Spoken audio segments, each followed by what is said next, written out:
itu untuk tegangan. Selanjutnya, nomor 3, dalam gambar 1 metode 1, ampermeter menunjukkan kuat arus yang melalui komponen dan voltmeter. Bagaimana cara memberi koreksi bila diketahui hambatan dalam voltmeternya? Jadi di sini kalian menjabarkan arus IS sama dengan IV ditambah IX, di mana IS itu adalah arus sumber, IV itu adalah arus yang mengalir pada komponen voltmeter, dan IX itu adalah arus yang mengalir pada komponen yang akan ditentukan karakteristiknya. Nah, ini kalian jabarkan.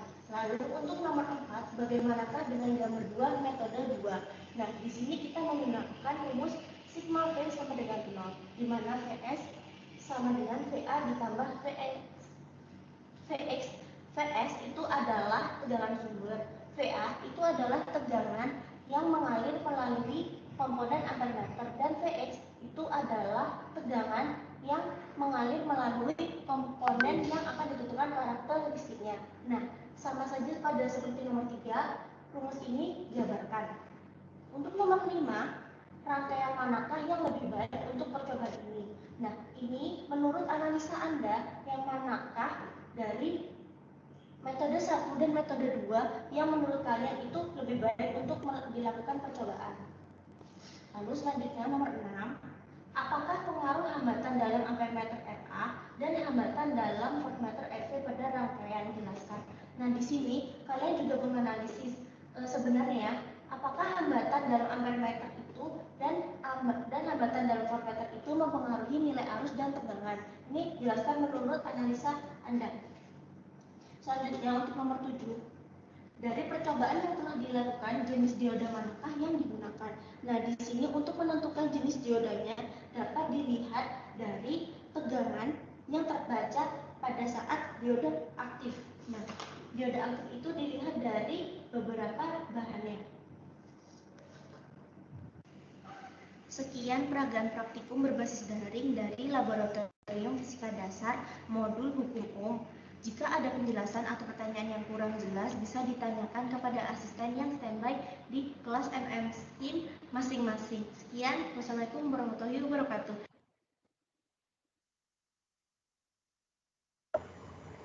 Baik, untuk video peragaan praktikumnya sudah selesai, maka sekarang kita akan langsung masuk ke pembahasan teori lebih dalam lagi ya.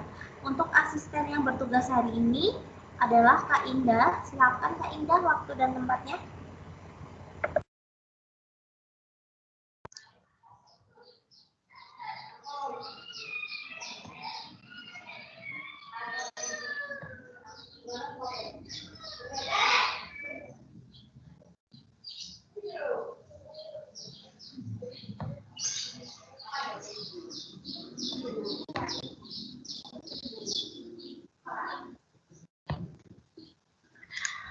Apakah PPT saya sudah muncul?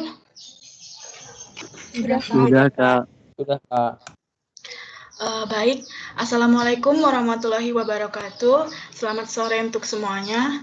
Perkenalkan, saya Indah Lestari Wanasilaen, perwakilan dari asisten Laboratorium Fisika Dasar akan memaparkan materi mengenai hukum Ohm. Nah, pasti udah nggak asing lagi nih dengar hukum Ohm. Ada yang bisa nyebutin nggak bunyi hukum Ohm beserta persamaannya?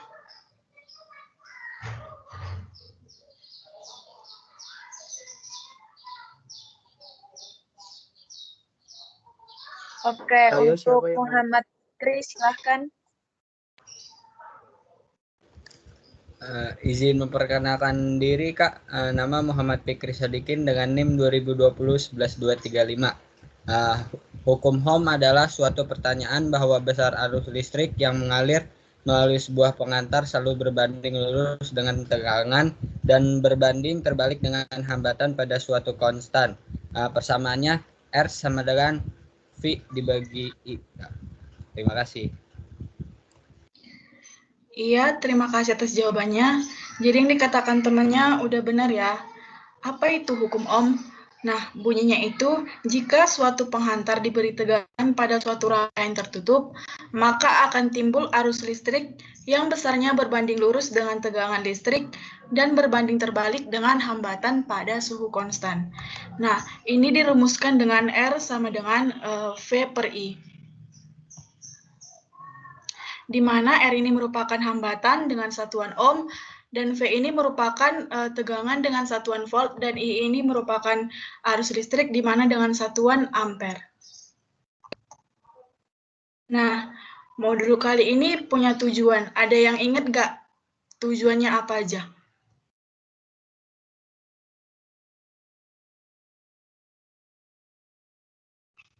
Oke, Ristri Rahmaning, silahkan.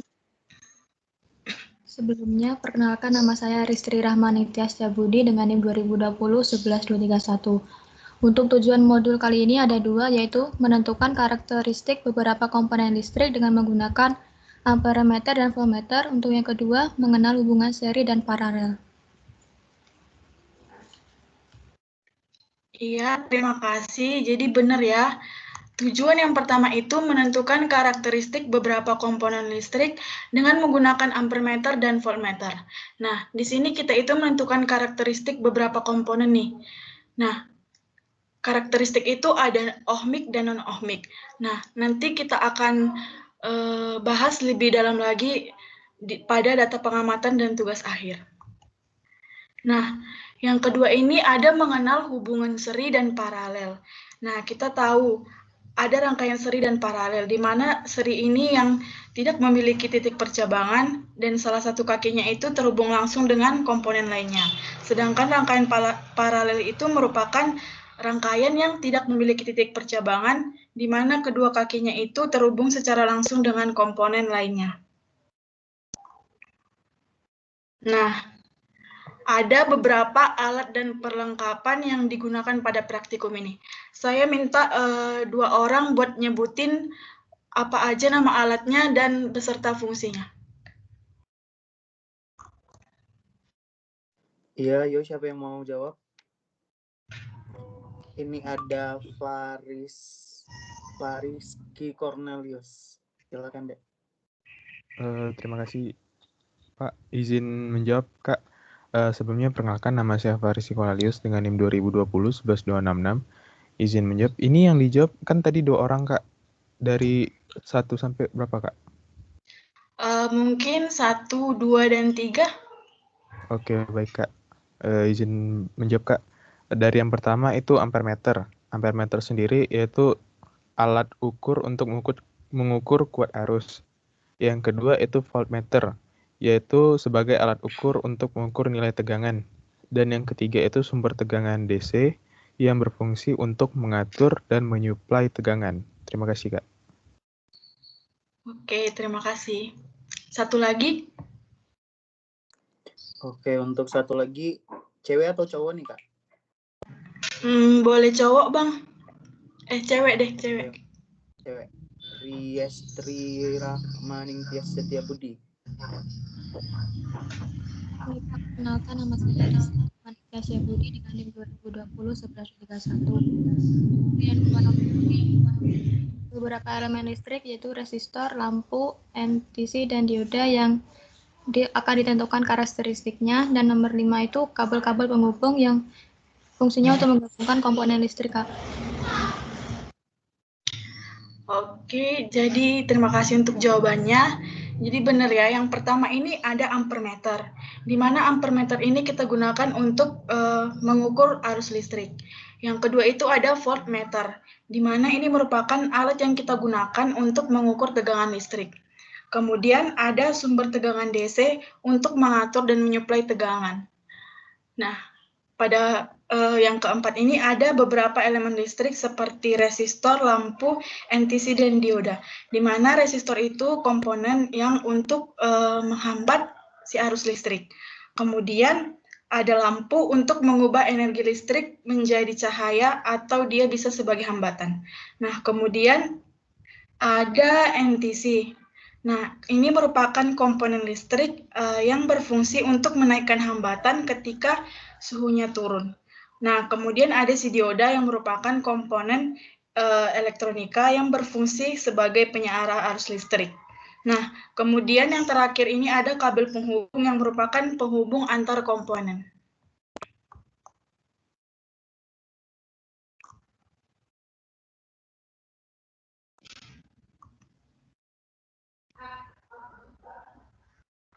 Nah, di sini ada komponen aktif dan pasif. Ada yang punya pendapat nggak apa itu komponen aktif dan apa itu komponen pasif? Iya, silahkan kepada Ilham 2011. Ilham, silahkan Ilham. Baik, baik Bang, terima kasih Bang.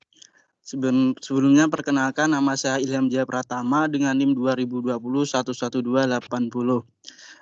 Jadi komponen aktif adalah komponen elektronika yang memiliki polaritas atau dapat bekerja ketika melewati daerah kerja. Sedangkan komponen pasif adalah komponen elektronika yang tidak memiliki polaritas dan tidak memiliki daerah kerja. Terima kasih, Kak. Yang lain ada yang tahu nggak contoh komponen aktif dan komponen pasif itu apa? Iya, silahkan Fajar Faizin.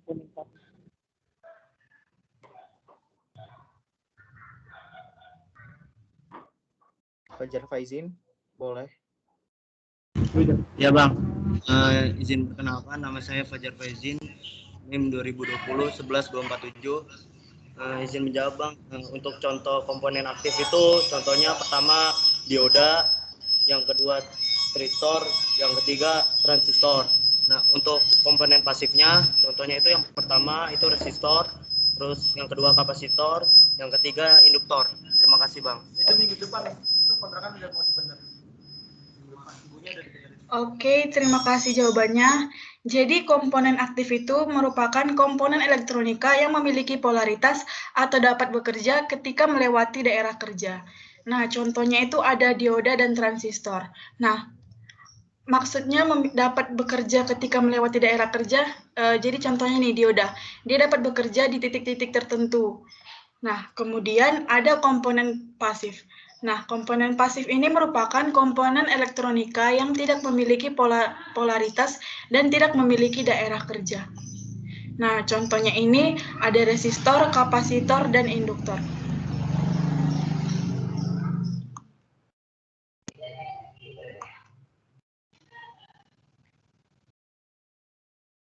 Nah, ini ada gambar. Ada yang tahu nggak ini namanya apa beserta fungsinya apa? Iya, silahkan kepada Safina Maulida Fitriani. Terima kasih Bang atas ininya. Perkenalkan, nama saya Safina Maulida Fitriani dengan NIM 2020-11246. Yang gambar pertama itu ada NTC. NTC adalah komponen elektronika yang berhambatannya akan naik ketika suhunya turun. Begitu juga sebaliknya. Terus yang kedua ada dioda. Dioda adalah komponen elektronika yang berfungsi untuk menstabilkan dan menyearahkan arus. Ya, jadi NTC ini merupakan komponen elektronika yang hambatannya akan naik ketika suhunya turun. Begitu juga sebaliknya. Nah, kemudian ada dioda. Dioda ini merupakan komponen elektronika yang berfungsi untuk menstabilkan dan menyearahkan arus. Nah, bicara tentang hukum Ohm, pasti kita tahu nih tegangan dan arus listrik. Ada yang tahu nggak apa itu tegangan dan arus listrik? Oke, silahkan Rumania Adelia.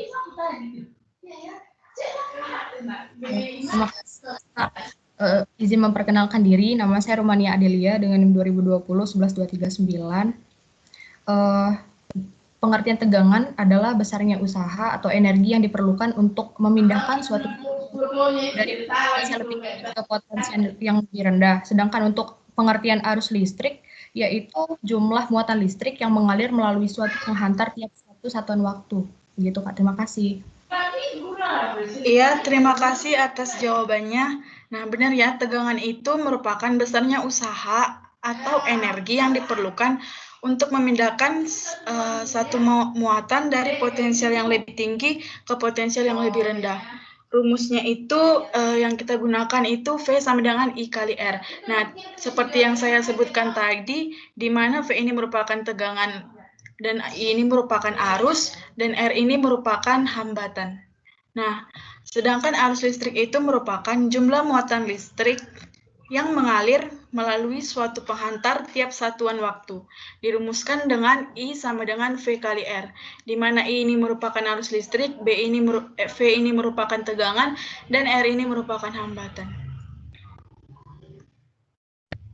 Nah, ada rangkaian seri dan rangkaian paralel.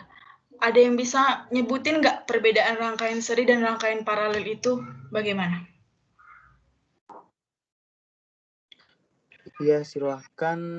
Ini ada Mangaratua Simatupang. Oke, terima kasih atas kesempatannya, Pak. Perkenalkan, nama saya Mangaratua Simatupang, NIM 2020-11-250. Perbedaan pada rangkaian seri dan paralel. Kalau rangkaian seri, bedanya pada hambatan. Biasa rangkaian seri hambatannya lebih besar, rangkaian paralel hambatannya lebih kecil.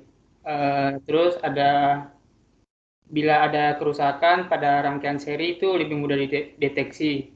Kalau pada rangkaian paralel sulit dideteksi. Terus ini ada kondisi komponen listrik. Jika dia seri, dia berpijar tidak sama terang. Kalau yang rangkaian paralel itu berpijar sama terang. Terus ada susunan rangkaiannya, biasa yang seri itu berurutan, terus yang paralel itu bersusun atau berjajar. Itu yang bisa saya sampaikan, Kak. Terima kasih. Iya, mungkin satu lagi boleh Bang yang punya pendapat lain? Oke, silahkan kepada Asami Anggraini.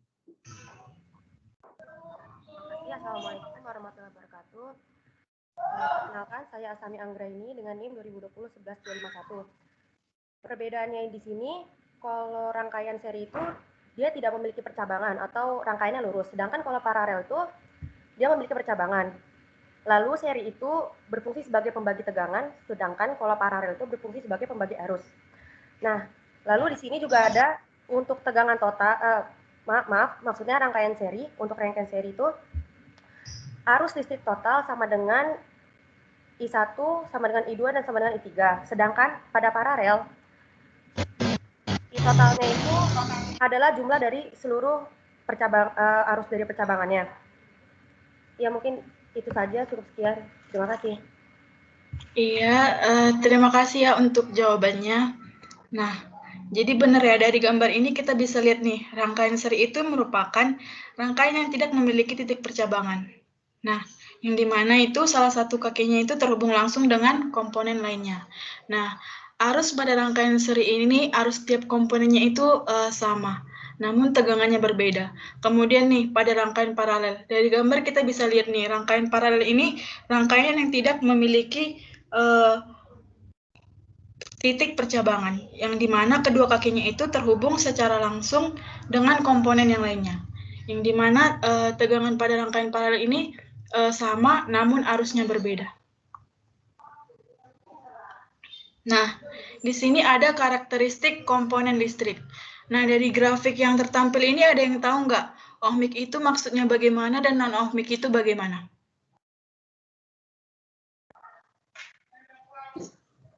Iya, silakan kepada Moh Sohibul Deksana.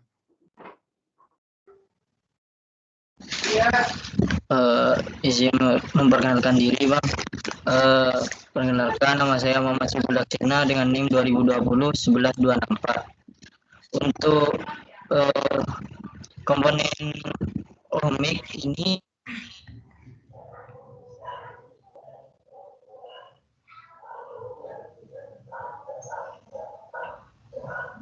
iya, bagaimana?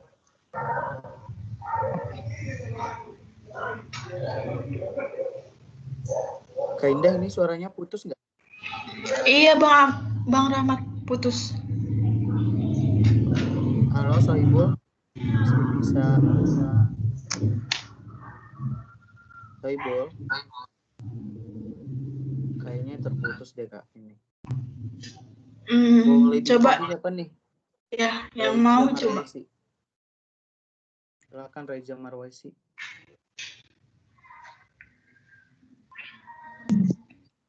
Terima kasih Kak. Sebelumnya perkenalkan nama saya Reza Marwesi dengan NIM 2020-11366. Ohmik adalah sifat resistif hambatan yang mengikuti kaidah hukum Ohm yaitu V sama dengan I kali R. Berbanding lurus dengan kuat arus. Kalau sifat hukum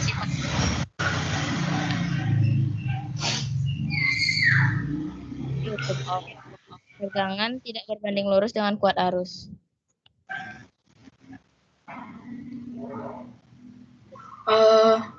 Oke, kayaknya sudah ya. Terima kasih atas jawabannya. Nah, jadi di sini pada grafik ini kita lihat nih ada non-ohmik dan ohmik. Nah, seperti yang sudah saya katakan tadi, ohmik itu merupakan komponen listrik yang memenuhi hukum ohmnya, yaitu di mana tegangan dan arus itu berbanding lurus. Nah, jadi kita bisa lihat nih, grafiknya ini dia linear, karena V dan I-nya itu berbanding lurus. Nah, sedangkan pada non-ohmik ini, kita lihat nih grafiknya ini nggak linear. Jadi, nilai V dan I-nya itu tidak berbanding lurus. Jadi, dia itu tidak memenuhi dari hukum Ohm tersebut. Nah, ada yang tahu nggak hukum apa yang berlaku selain hukum Ohm pada praktikum kali ini? Oke, baik. Ini kepada Maulana Fadlan Sidik. Baik Bang dan Kak, sebelumnya izin memperkenalkan diri. Nama saya Maulana Fadlan Sidik dengan NIM 2020-11261. Untuk hukum yang berlaku pada modul kali ini selain hukum Ohm adalah hukum Kirchhoff 1 yang berbunyi kuat arus total yang masuk melalui titik percabangan dalam suatu rangkaian listrik sama dengan kuat arus total yang keluar dari titik percabangan. Dengan dirumuskan sigma I masuk sama dengan sigma I keluar. Yang kedua ada hukum Kirchhoff 2. Dengan bunyi total pada beda potensial pada suatu rangkaian tertutup adalah 0. Dirumuskan dengan sigma E plus sigma IR sama dengan 0. Baik, terima kasih atas jawabannya. Jadi benar ya, hukum yang berlaku itu ada hukum 1 Kirchhoff. Nah, di mana bunyinya itu pada rangkaian tertutup, jumlah arus yang masuk melalui titik percabangan sama dengan jumlah arus yang keluar dari titik percabangan tersebut. Nah, dirumuskan dengan sigma I masuk sama dengan sigma I keluar. Kemudian yang kedua ada hukum 2 Kirchhoff, yang di mana bunyinya itu merupakan jumlah beda potensial pada suatu rangkaian tertutup sama dengan 0, yang di mana dirumuskan dengan sigma V sama dengan 0. Selanjutnya, kita masuk ke data pengamatan. Nah, di sini ada metode pertama. Dapat kita amati pada rangkaian ini, voltmeter itu kita pasang secara paralel dengan si komponennya. Jadi, sehingga di sini kita mengukur tegangan yang sebenarnya pada komponen tersebut. Nah, kita masuk ke data pengamatan. Ada metode pertama, yaitu lampu. Nah, kita lihat nih nilai V, mulai dari 2, 4, 6, 8, 10. Nah, I-nya 0,03 sampai 0,07. V dan I-nya berbanding lurus. Ada yang tahu nggak lampu ini termasuk ohmik atau non-ohmik?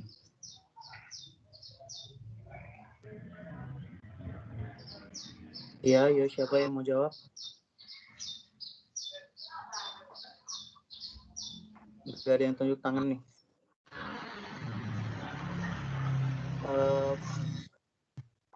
Coba Sohibul. Udah bisa nggak Sohibul? Perkenalkan, nama saya Muhammad Syabul Laksana dengan NIM 2020-1124. Lampu itu termasuk komponen non-ohmik, Pak.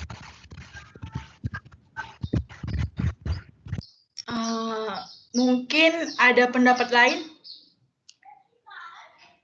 Ya, ayo siapa yang mau berpendapat lagi? Ada yang tunjuk tangan, saya pilih nih. Oh, ada nih. Cut Ifatul Umnia. Ya Kak, izin menjawab Kak. Perkenalkan, nama saya Cut Ifatul Umnia dengan NIM 2020-11262. Jadi Kak, menurut saya untuk lampu hambatan ohmik karena V sama I-nya berbanding lurus Kak. Ya, terima kasih jawabannya. Nah, jadi bisa kita lihat nih, pada lampu itu nilai V-nya itu semakin naik, begitu juga I-nya semakin naik. Maka kita tahu nih, nilai V-nya sama I-nya itu berbanding lurus. Maka dia itu memenuhi dari hukum Ohm. Maka dia itu bisa kita katakan ohmik. Sampai sini paham?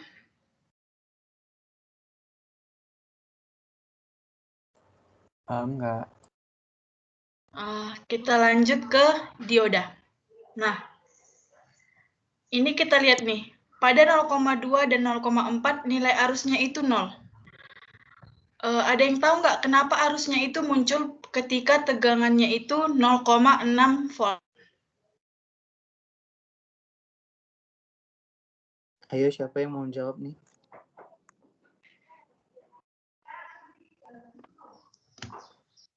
Gak ada yang tunjuk tangan, jadi saya pilih coba untuk Siti Nurlita. Bisa jawab?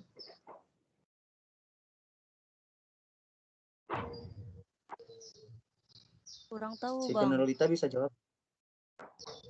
Oh, oke.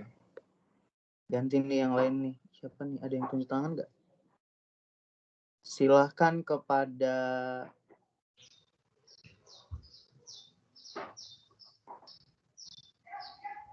Raihan R. Rahman. Raihan R. Rahman, tahu nggak?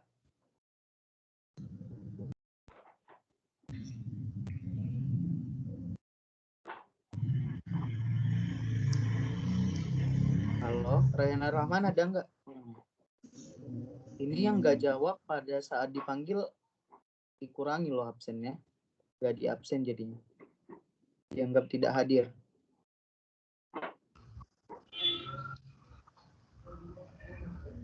Oke, Raihan Ar-Rahman berarti nggak ada orangnya ya.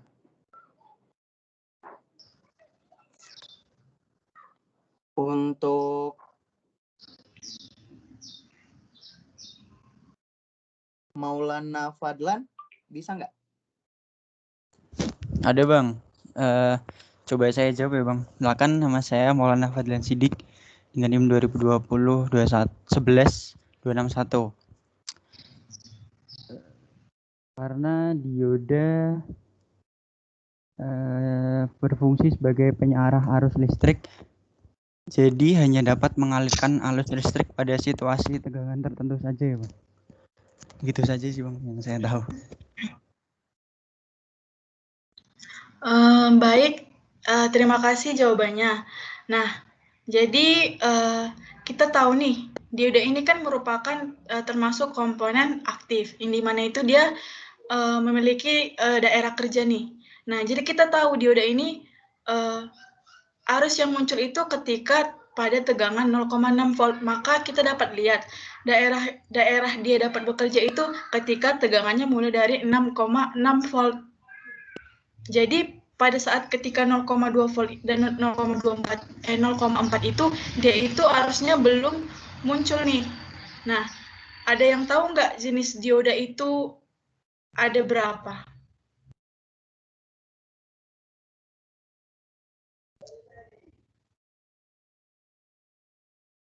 Ayo, siapa yang mau jawab? Ada Nadila Tuhera. Oke.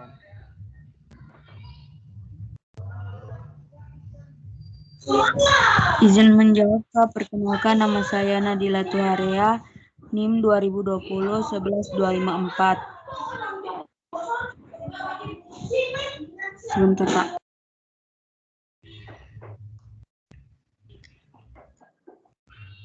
Ya, bagaimana? dioda ada 5. Yang pertama itu dioda germanium, yang kedua dioda silikon, yang ketiga dioda selenium, yang keempat dioda zener, dan yang kelima dioda cahaya atau LED. Ya, terima kasih jawabannya ya. Jadi di sini nih kita lihat diodanya itu bahannya apa, yaitu ada dioda berbahan germanium dan silikon. Nah, germanium itu di mana itu daerah kerjanya 0,2 sampai sekitar 0,2 sampai 0,4 volt. Sedangkan germanium itu mulai dari 0,6 volt. Nah, jadi kita bisa lihat di sini nih nilai yang bekerja. Dioda itu bekerja mulai tegangan 0,6 volt. Jadi kita bisa lihat di sini dioda itu berbahan silikon. Nah, jadi kita bisa lihat nih nilai V dan I-nya itu tidak berbanding lurus. Jadi dioda ini merupakan non-ohmik, di mana dia tidak memenuhi dari hukum Ohm tersebut.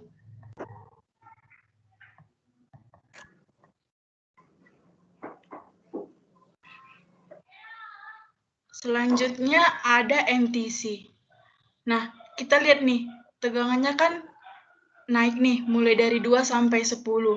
Tapi arusnya itu 0. Ada yang tahu nggak kenapa di sini arusnya 0? Dan itu termasuk ohmik atau non-ohmik?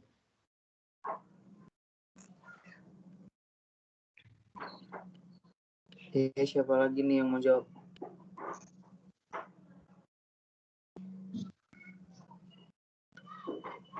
Ini Nadila Tuhera mau jawab lagi atau gimana nih? Enggak. Oke. Ada nih Naufal Lutfi Robbani. Silakan. Baik Bang, terima kasih atas kesempatannya. Perkenalkan, nama saya Naufal Lutfi Robbani dengan NIM 2020-1156. Untuk yang NTC ini diketahui bahwa nilai arus dari 1 sampai 5 itu tidak mengalami kenaikan. Jadi tetapi pada nilai tegangannya itu mengalami kenaikan. Jadi dapat disimpulkan bahwa NTC ini termasuk komponen non-ohmik. Oke, terima kasih jawabannya. Jadi benar ya yang dikatakan temannya. NTC itu merupakan komponen yang termasuk non-ohmik. Nah, di mana kita lihat nih, V dan I-nya tidak berbanding lurus. Di mana V-nya semakin naik, I-nya ini tidak berubah nih, 0. Nah, kenapa 0? Karena pada percobaan kali ini, suhu pada ruangan itu tidak ada berubah. Jadi, arus itu tidak ada yang mengalir pada NTC. Lanjut pada resistor. Nah, kita lihat nih nilai V-nya mulai 2 sampai 10 dan I-nya mulai dari 0,02 sampai 0,01 sampai 0,1. Nah, kita lihat nih di sini. Ketika V-nya semakin naik, I-nya juga semakin naik. Berarti dia termasuk komponen ohmik.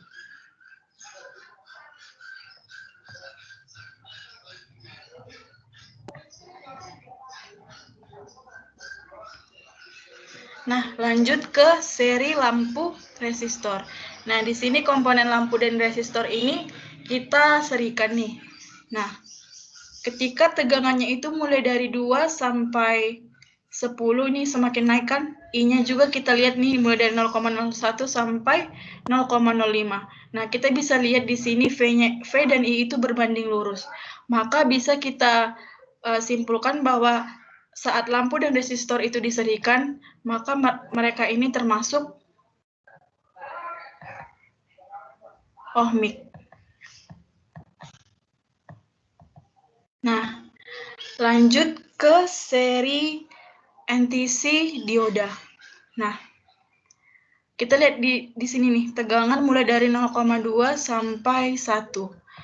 Nah, arus yang kebaca di sini nih 0 semua. Ada yang tahu nggak ini kenapa bisa 0 semua?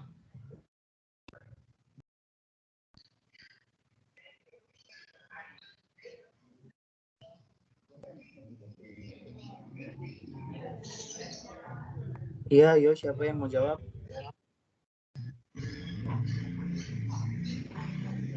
Gak ada yang Oke, ini ada Siti Nurulita Anggraini. Silahkan.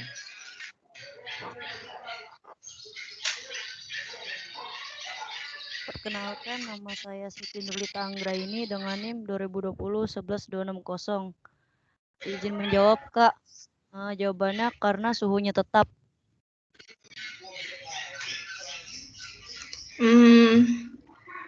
Mungkin udah benar nih. NTC tadi kan suhunya tidak ada perubahan, maka dia tidak ada arus yang mengalir. Nah, kita lihat nih di sini. Rangkaiannya itu disusun secara seri nih, NTC dan dioda. Nah, kenapa pada dioda itu tidak ada lagi mengalir? Karena kan di sini kita susun secara seri nih. Ketika seri itu syaratnya kan kita ciri-cirinya itu kan kita tahu pada seri itu arus tiap komponennya sama. Nah, ketika pada NTC itu tidak mengalir, maka pada dioda juga tidak mengalir. Maka kita bisa lihat I-nya ini 0 semua. Jadi bisa kita simpulkan bahwa V dan I-nya ini tidak berbanding lurus.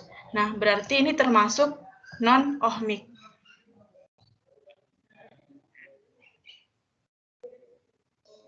Nah, selanjutnya ada paralel lampu resistor. Nah, ketika tegangannya itu mulai dari 2, 4, 6, 8, 10, dan kita lihat nih, I-nya ini semakin naik. Ini tipe 0,1. Nah, jadi, kita lihat nih, V dan I-nya ini berbanding lurus. Maka bisa dikatakan ini termasuk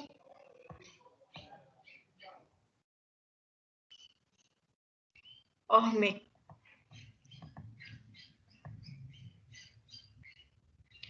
Selanjutnya ada paralel NTC dioda. Nah, di sini kita bisa lihat nih, pada 0,2 dan 0,4 ini nilainya 0. Namun pada 0,6 ini mulai muncul nih arusnya. Nah, mengapa demikian? Nah, NTC dan dioda ini kan kita pasang secara paralel. Nah, di mana paralel itu kan ada titik percabangan, di mana arus-arusnya terbagi. Nah, ketika pada NTC itu tidak ada perubahan suhu yang signifikan, maka tidak ada arus yang mengalir. Nah, namun arus itu diteruskan kepada si dioda, maka muncullah pada tegangan 0,6 volt. Nah, selanjutnya masuk ke data pengamatan metode yang kedua. Nah, di sini dapat kita amati ampermeter itu disusun secara seri terhadap si komponen. Dan voltmeternya disusun secara paralel. Nah, pada metode 2 ini sama halnya seperti metode 1. Kita bisa lihat nih di sini. Lampu, dioda, NTC, dan resistor sama halnya seperti di metode yang pertama, di mana lampu merupakan ohmik, dioda ini non-ohmik, NTC-nya non-ohmik, resistor ini merupakan ohmik, seri lampu resistor di sini merupakan ohmik, di sini non-ohmik,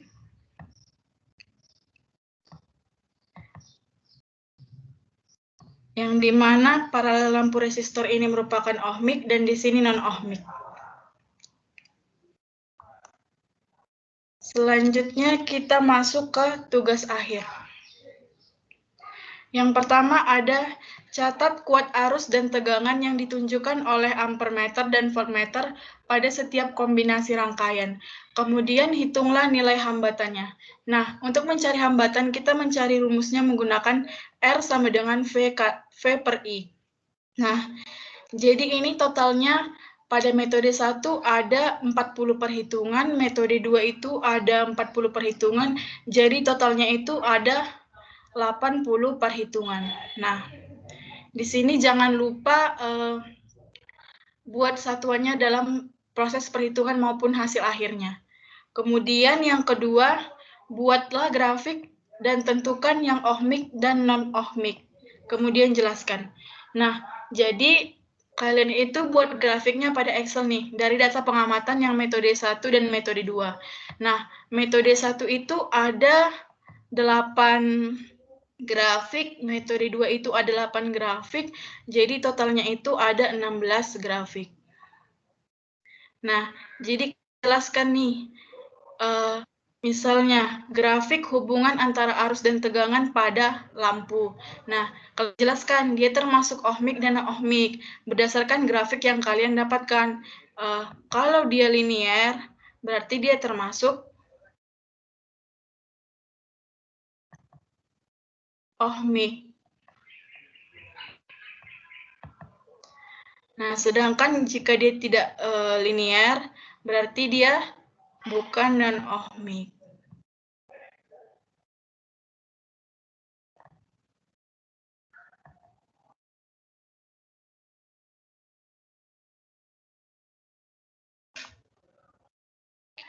Nomor 3. Dalam gambar 1, metode 1, ampermeter menunjukkan kuat arus yang melalui komponen dan voltmeter. Bagaimana cara memberi koreksi bila diketahui hambatan dalam voltmeter atau RV? Nah, itu rumusnya itu IS sama dengan IV tambah IX. Nah, di mana kita melakukan penurunan ini? Ini kan merupakan V per R.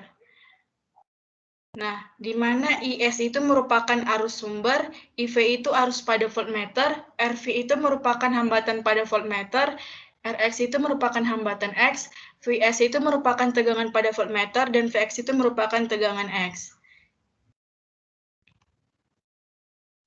Nah, sama dengan halnya nomor 3, bagaimana dengan gambar 2 metode 2? Jadi itu persamaannya kita turunkan dari sigma V sama dengan 0, yaitu V sumber sama dengan VA ditambah VX, yang dimana V itu merupakan I kali R. Nah, dimana IA itu merupakan kuat arus pada ampermeter, IX itu merupakan kuat arus X, RA itu merupakan hambatan pada ampermeter, RX itu merupakan hambatan pada X, VS itu merupakan tegangan sumber. Nah, nomor 5. Rangkaian manakah yang lebih baik untuk percobaan ini? Jadi, rangkaian metode 1 dan metode 2 ini sama-sama baik nih. Tergantung kalian menggunakannya sesuai kebutuhan. Metode 1 itu untuk mengukur tegangan yang sebenarnya, sedangkan pada metode 2 itu untuk mengukur arus yang sebenarnya. Nah, tambahkan menurut analisa kalian lagi. Kemudian nomor 6. Apakah pengaruh hambatan dalam ampermeter dan hambatan dalam voltmeter pada rangkaian? Jelaskan. Nah, jadi itu kalian jelaskan nih, hambatan dalam ampermeter itu disusun secara apa? Hambatan dalam voltmeter itu disusun secara apa? Jadi apa pengaruhnya? Kalian jelaskan menurut analisa kalian. Kemudian nomor 7. Dari hasil percobaan yang telah dilakukan, jenis dioda manakah yang digunakan? Nah, germanium itu Vikat I-nya itu sekitar 0,2 sampai 0,3 volt, di mana pada 0,2 sampai 0,3 yaitu dapat bekerja. Sedangkan dioda yang berbahan silikon itu Vikat I-nya itu mulai dari 0,6 sampai 0,7 volt.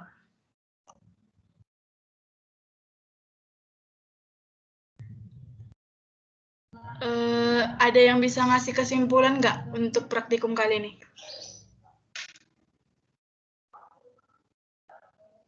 Oke, baik.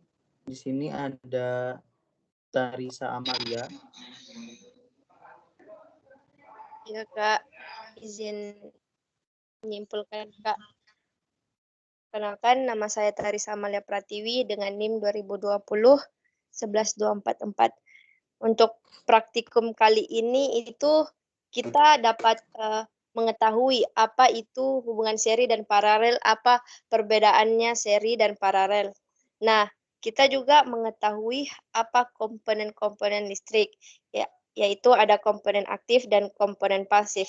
Nah, untuk komponen aktif yang merupakan suatu komponen elektronika yang dapat memiliki polaritas atau dapat bekerja ketika melewati daerah kerja. Nah, contohnya itu dioda dan transistor. Untuk komponen pasif merupakan komponen elektronika yang tidak memiliki polaritas dan tidak memiliki daerah kerja. Untuk contohnya itu resistor induktor, dan kapasitor. Kita juga dapat mengetahui teori yang berhubungan pada praktikum kali ini, yaitu ada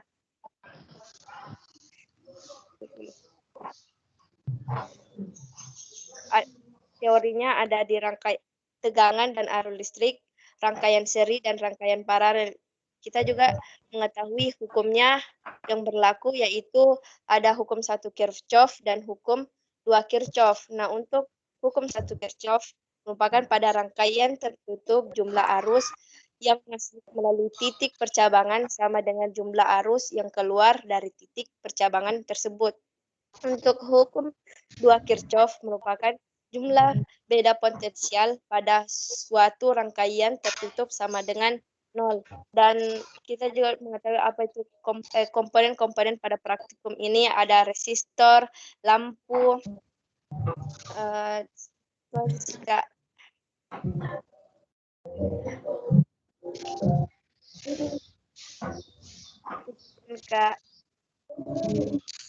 Oke, baik.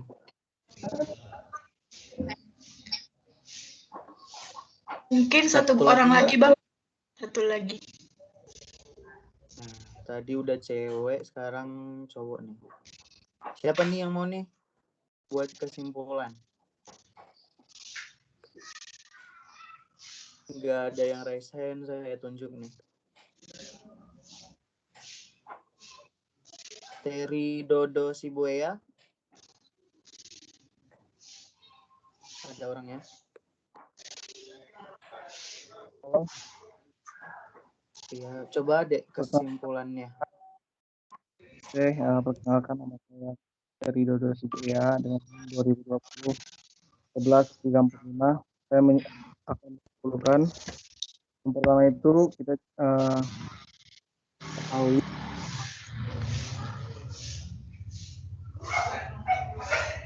dan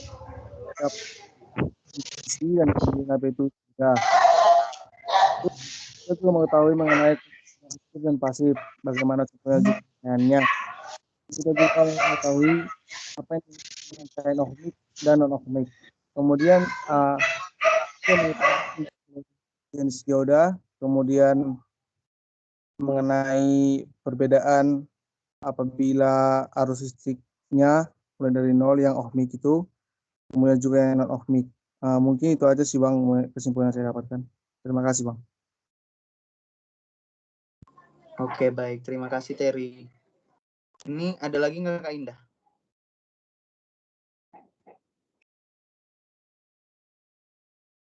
Halo, Kak Indah. Kak Indah di-mute, Kak.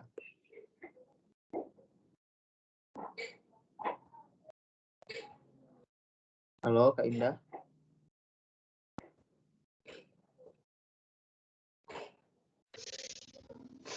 Oke, udah masuk, Bang? Ini udah. Ini ada yang mau bertanya nggak? Silahkan. Ada nih, Kak, yang mau bertanya nih. Sebentar dulu ya. Sebelum masuk ke sesi tanya jawab, saya mau potong sebentar. Ya, karena kelas ini keaktifannya sudah lumayan bagus. Ini mau saya kasih tambahan khusus untuk kelas ini. Silakan tolong ditunjukkan data pengamatannya dulu. Oh iya, baik Pak.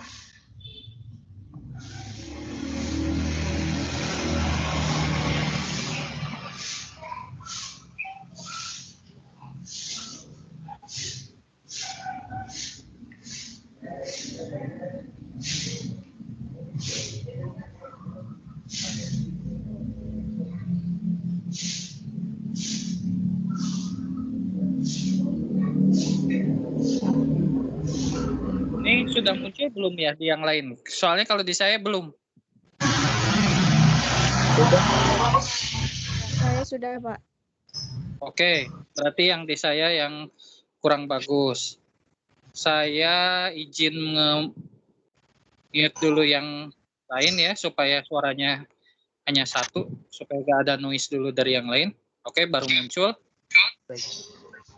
Yang pertama, ini tadi sudah disampaikan mengenai yang ohmik dan non-ohmik. Di sini kita dapat yang ohmiknya itu adalah lampu dan resistor. Yang non-ohmik itu adalah dioda dan NTC. Oke, ini saya beri tambahan untuk kelas ini. Karena saya rasa sudah cukup aktif, nanti silakan dimasukkan ke teori tambahan atau dianalisis.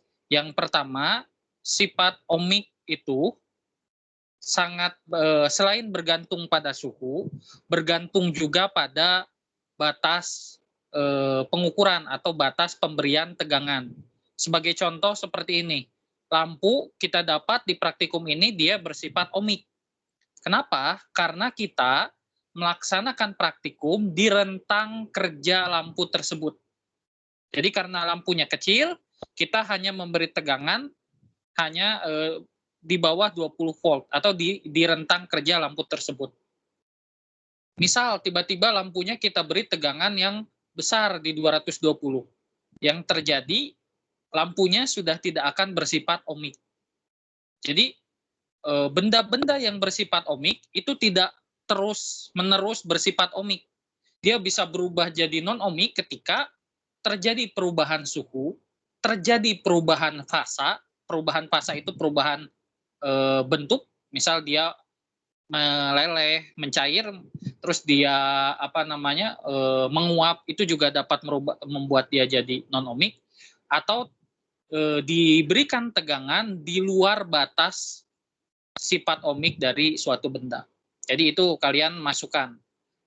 Ohmik itu tidak akan selalu bersifat ohmik, tapi tadi dapat bersifat non-ohmik ketika terjadi perubahan suhu yang cukup, atau perubahan fasa, atau perubahan atau pemberian tegangan yang sudah di luar batas dari penggunaan benda tersebut. Itu yang pertama. Yang kedua adalah mengenai NTC. Nah, tadi diberitahu kenapa tidak ada arus, karena tidak ada perubahan suhu. Ini tidak sepenuhnya salah. Ada benarnya, tapi ada yang kurang. Saya berikan untuk kelas ini, NTC itu pada umumnya mempunyai hambatan yang besar pada suhu normal atau rendah. Jadi yang harus digarisbawahi adalah NTC pada umumnya pada suhu normal itu berapa? Suhu normal ya dari 0 derajat sampai kurang lebih 50 derajat. Jadi di suhu-suhu yang masih bisa ditoleransi oleh manusia. Pada suhu normal atau pada suhu rendah, NTC ini mempunyai hambatan yang relatif sangat besar. Karena hambatannya yang relatif sangat besar, pada suhu normal, NTC relatif tidak dapat dialiri arus. Relatif bahasanya. Kenapa relatif? Karena ada kondisi tertentu yang menyebabkan NTC bisa dialiri arus, meskipun tidak terjadi perubahan suhu. Contoh, NTC-nya hambatannya besar. Kalian buat paralel sebanyak mungkin.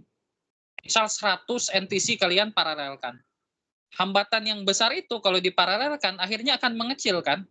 Nah, jadi meskipun pada suhu normal, anggaplah 25 derajat, NTC bisa tidak mengaliri arus? Bisa, tapi dengan syarat tadi.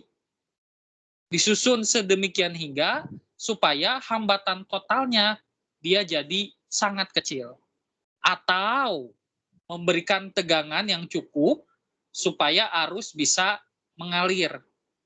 Jadi NTC bisa tidak beroperasi di suhu 25 derajat.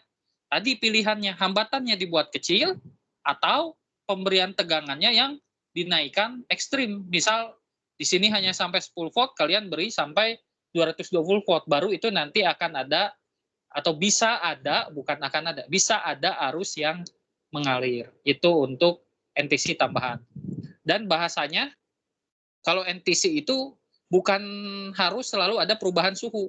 Misal kalian nanti menggunakan NTC pada ruang kerja tertutup, anggap di reservoir. Tidak terjadi perubahan suhu di reservoir, suhunya konstan, tapi konstan tinggi. Misal suhu di reservoir kan bisa sampai 200 derajat. Konstan, tapi tinggi di 200 derajat Celcius. itu NTC-nya juga dapat mengalirkan arus. Jadi yang harus digarisbawahi dari NTC adalah berapa besar nilai hambatannya pada suhu tertentu. Jadi analisisnya bisa ditambahkan itu untuk yang sifat ohmik dan non ohmik, juga untuk beberapa komponen yang NTC dan yang lain. Itu tambahan dari saya. Nah, kelas ini biasanya kalau saya lihat untuk pertanyaan ini sangat bagus ya, antusiasnya sangat baik, malah banyak sekali, sampai kadang ada pertanyaan yang saya rasa diulang-ulang. Nah, untuk selanjutnya supaya kelas ini jadi lebih efektif, pertanyaannya kalau kalian rasa sudah ditanyakan oleh temannya, itu kalian yang sudah angkat tangan silahkan diturunkan kembali tangannya.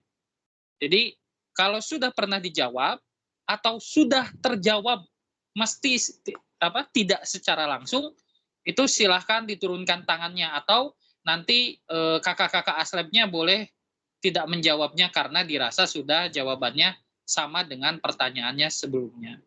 Atau kalau nanti ini masih banyak misal pertanyaannya, supaya lebih efektif, untuk pertanyaannya bisa diketik dulu di kolom chat.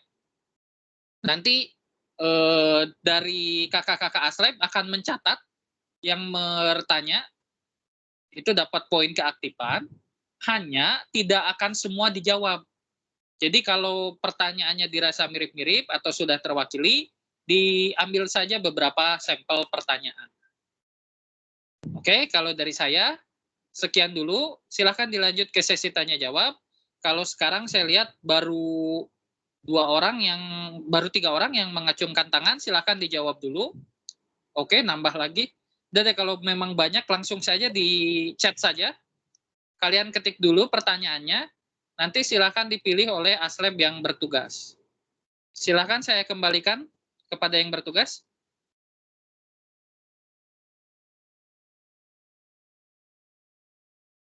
Oke, baik Pak. Terima kasih Pak. Ya, ini seperti tadi yang dikatakan oleh Pak Kiki, yang mau bertanya karena ini lumayan banyak juga ya. Silahkan diketik dulu di room chatnya, nanti kita pilih. Segera ya.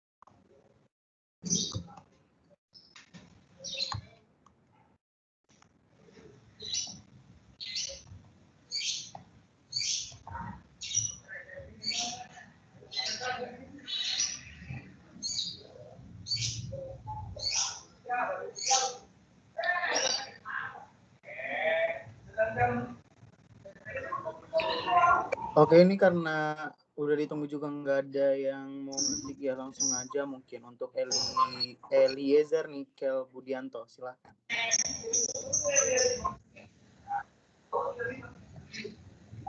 Oh, saya ulang pertanyaannya langsung aja ya, Bang, Kak. Iya. Oke, sebelumnya saya izin memperkenalkan diri. Nama saya Eliezer Budianto dengan NIM 2020-234. Izin bertanya, Kak dan Abang. Untuk pengamatan kan ada nilai tak hingga di dioda. Kira-kira cara memasukkan nilainya ke dalam grafik bagaimana ya? Terima kasih. Terima kasih atas pertanyaannya. Jadi ini ada nilai tak hingga nih. Tetap aja dimasukin ke Excel-nya. Nanti itu bakalan kebaca oleh Excel-nya, bentuk grafiknya gimana.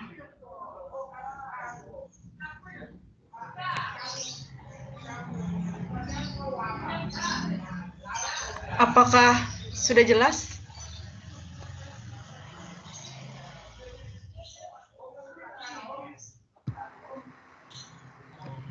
Input nilainya gimana, Kak? Ini Tinta saya tambahkan sedikit ya. Baik, Pak. Untuk data pengamatan, ini ada nilai tak hingga. sebenarnya kan kalau dari alat ukur itu tidak akan menunjukkan nilai tahingga. Nah, kenapa bisa ada data tahingga pada tabel? Dikarenakan pada saat percobaan, ampere meter yang kita gunakan itu sudah tidak mampu menunjukkan arus yang sebenarnya. Sudah tidak mampu menunjukkan arus yang sebenarnya. Jadi jauh di atas batas maksimum alat ukur. Jadi kalau alat ukurnya misal hanya kuat sampai 3 ampere, ini sudah mentok lebih dari itu. Dimasukkan nilai tahingga karena kita tidak bisa tahu berapa nilai pastinya. Nah, nanti betul seperti yang dikatakan oleh kakak-kakak Aslep, kalian masukkan nilai tahingga, kan nanti nilai R-nya itu adalah dari V dibagi dengan I kan. Nah, kalian masukkan saja nilai tahingga, atau kalau kalian nggak bisa masukkan nilai tahingga, kalian masukkan angka yang sangat besar, tahingga kan sangat besar. Sesuatu dibagi oleh sesuatu yang sangat besar, otomatis kan nilainya akan mendekati satu nilai. Saya tidak akan sebutkan, tapi kalian sudah bisa tebak. Nilainya mendekati satu nilai. Nah, kalian masukkan nilainya itu yang paling mendekati. Oke, dapat dipahami?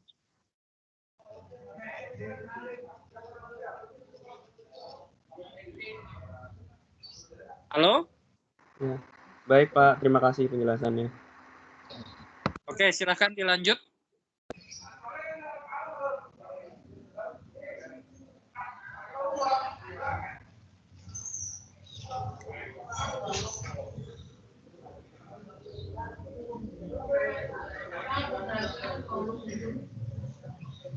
Atau saya coba langsung jawabin aja lah ya, supaya bisa lebih cepat kelasnya. Tadi yang pertama sudah dijawab, terus yang mengenai nilai tahingga juga ini sudah ada. Coba kita lihat. Lebih baik mana nilai hambatan besar dibanding dengan nilai hambatan yang kecil? Jawabannya bergantung mau digunakan untuk apa. Jadi bergantung dia mau digunakan sebagai apa. Besar kecil disesuaikan dengan kebutuhan. Oke, itu untuk Naufal sudah dijawab. Lalu Ahmad Mahfud, ketika pukul, apakah ketika komponen diberikan tegangan besar namun kapasitas suatu dapat arus motor dan juga terbakarnya komponen tersebut.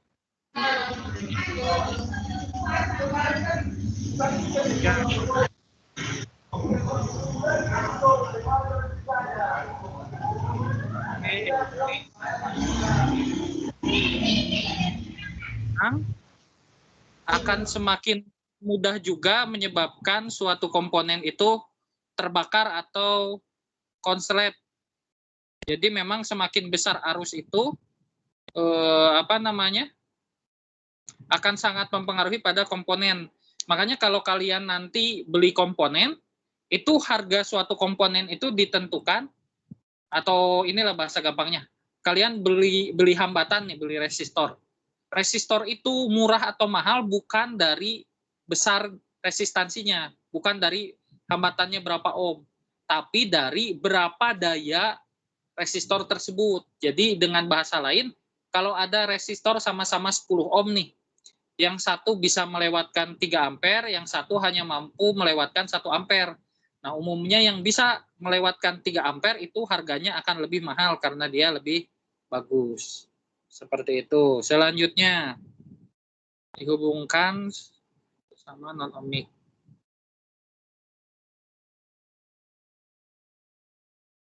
Data pengamatan rangkaian yang dihubungkan sesama ohmik atau dan apa yang terjadi jika rangkaian komponen disusun atas ohmik dan non-ohmik. Oke. Kalau ohmik dan non-ohmik, umumnya dia jadi non-ohmik. Disusun secara seri ataupun paralel, umumnya seperti itu.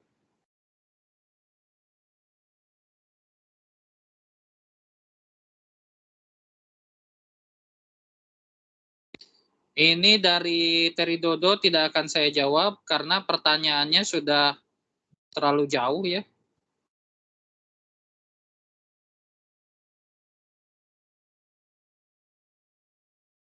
Bagaimana lalu dari Ilham, bagaimana pengaruh temperatur atau suhu mempengaruhi komponen atau elemen? Bergantung dia NTC atau PTC. Umumnya yang umum sifat bahan itu adalah PTC, semakin panas semakin besar hambatannya, itu yang umum. Dan yang NTC itu memang yang tidak umum. Jadi ketika panas hambatannya turun, tapi harus dilihat juga sama seperti yang lain, dia ada batasannya. Jadi PTC akan bersifat PTC hanya pada suhu sekian sampai sekian. Di luar suhu itu dia bisa jadi tidak berubah hambatannya, jadi konstan hambatannya, atau bisa jadi sudah berubah fasa, sudah terbakar, sudah meleleh dan sebagainya. Oke, ini sebagian sudah saya jawab. Ini yang mau saya garis bawahi. Yang pertama begini, kalau kalian mau bertanya, itu pastikan pertanyaannya itu berhubungan dengan praktikum yang sedang dijalankan.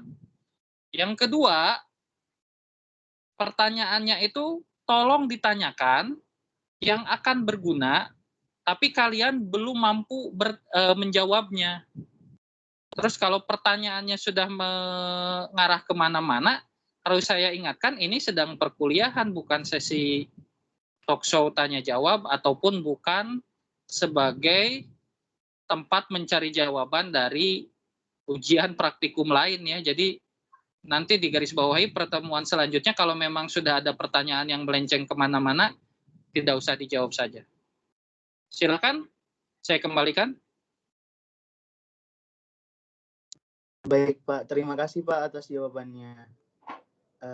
Mungkin langsung saja untuk ke Kak Indah langsung untuk memberikan kesimpulan. Baik, jadi kesimpulan dari praktikum kali ini di mana kita itu menentukan karakteristik beberapa komponen listrik yang memenuhi hukum Ohm ataupun yang tidak memenuhi hukum Ohm. Yang di mana memenuhi hukum Ohm itu merupakan ohmik dan tidak memenuhi merupakan non-ohmik. Kemudian kita mengenal hubungan seri dan paralel, yang di mana seri itu, rangkaian seri itu tidak memiliki titik percabangan, yang di mana salah satu kakinya itu terhubung langsung dengan komponen lainnya. Sedangkan rangkaian paralel itu merupakan rangkaian yang memiliki titik percabangan yang kedua kakinya terhubung secara langsung dengan komponen yang lainnya. Sekian dan terima kasih. Saya kembalikan kepada Kak Lita. Oke, terima kasih untuk Indah dan Pak Kiki yang sudah membantu menjawab pertanyaan dari kelas G ini yang Masya Allah sekali ya, sangat aktif banget. Terima kasih ya Dek ya, saya apresiasi banget untuk kelas ini, keren banget. Nah, tapi ada tapinya, lain kali kalau misalnya mau nanya, kalau bisa lebih mengarah ke praktikumnya ya. Nah, tapi mungkin kayak yang tadi Dodo tadi yang belum dijawab. Nah, mungkin kita di luar bisa diskusi kayak gitu. Nanti kalau misalnya dijawab pada saat praktikum nanti habis waktunya gitu. Jadi di praktikum kita lebih mengarah ke praktikumnya dulu ya. Tapi nanti mungkin di luar mau chat secara pribadi, mau nanya-nanya silahkan. Gitu. Oke? Jadi mungkin untuk praktikum hari ini hukum Ohm mungkin sampai di sini dulu. Nah, kita lanjut ke absen tadi. Tadi ada beberapa yang masih belum terabsen. Jadi akan saya ulang ya untuk beberapa namanya. Yang pertama ada Rey Kausar Tanjung. Oke, nggak ada ya. Selanjutnya Farel Hafiz Abdillah. Oke, nggak ada juga. Selanjutnya Ahmad Setiadi. Oke, nggak ada juga. Selanjutnya Immanuel Rivaldi Rumingjab. Immanuel, oke, nggak ada juga. Selanjutnya Kevin Arianto. Hadir Kak. Kevin? Hadir Bisa Kak. open kamera nggak Kevin? Bisa Kak.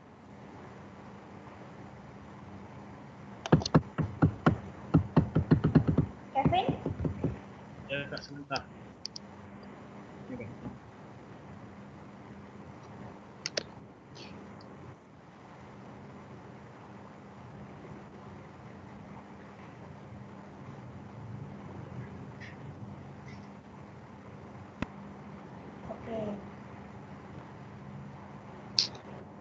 Oke ya Kevin. Oke, lagi mati listrik ya Kevin. Oke, nggak apa-apa. Oke, selanjutnya Terry Dodo. Tadi ada ya Terry Dodo ya?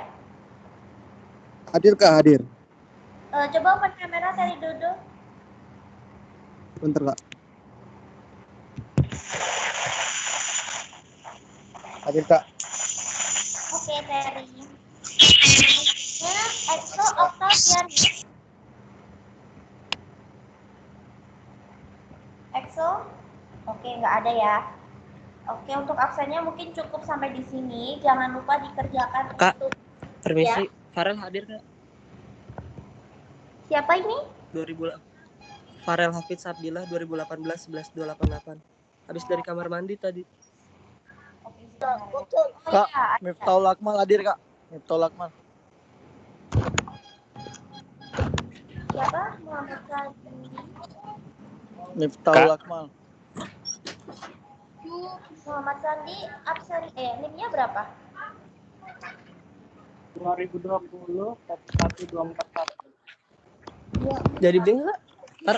Ntar salat dulu ntar tapi. Saya Miftahul Akmal hadir Kak.